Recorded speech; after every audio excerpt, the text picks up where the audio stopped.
जगद्गुरू रामानंदाचार्य दक्षिणपीठ नाणेजधाम येथील रामानंदाचार्य नरेंद्राचार्यजी यांच्या पादुका दर्शन सोहळ्याचे आयोजन रविवार दिनांक 14 डिसेंबर रोजी तुमसर येथील नेहरू शाळेच्या पटांगणावर सकाळी 9 वाजता करण्यात आले आहे। या सोहळ्याला भाविक भक्त, साधक, शिष्य आणि हितचिंतक यांनी उपस्थित राहून पादुकांचे गुरुपूजन करावे, तसेच नवीन भक्तगणांनी उपासक दीक्षा घ्यावी असे आवाहन करण्यात आले आहे। पादुका दर्शन सोहळ्यासाठी येणाऱ्या भाविकांसाठी कार्यक्रमाच्या दिवशी दिवसभर महाप्रसादाची व्यवस्था केलेली आहे। या महन्मंगल समयी सहकुटुंब सहपरिवार उपस्थित राहून दर्शनाचा लाभ घ्यावा असे आवाहन करण्यात आले आहे। कार्यक्रमाच्या अनुषंगाने संस्थानातर्फे अनेक सामाजिक उपक्रम राबविले जात असल्याची माहितीही आयोजकांनी दिली आहे।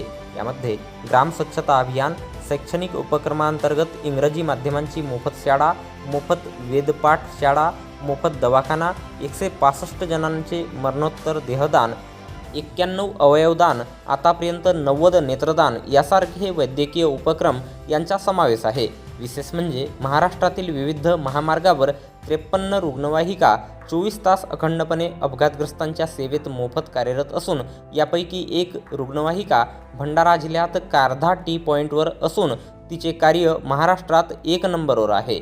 या व्यतिरिक्त आर्थिकदृष्ट्या दुर्बळ घटकांचे पुनर्वसन, महिला सक्षमीकरण अंतर्गत मोफत शिलाई यंत्र वाटप, मोफत घरघंटी वाटप, आपत्कालीन मदत उपक्रम, कायदेविषयक साक्षरता शिबिरे, ब्लड इन नीड, एक पेड माँ के नाम आणि ऑक्टोबर 2025 मध्ये केलेल्या 1,11,424 वृक्षारोपण असे विविध उपक्रम राबविले जातात।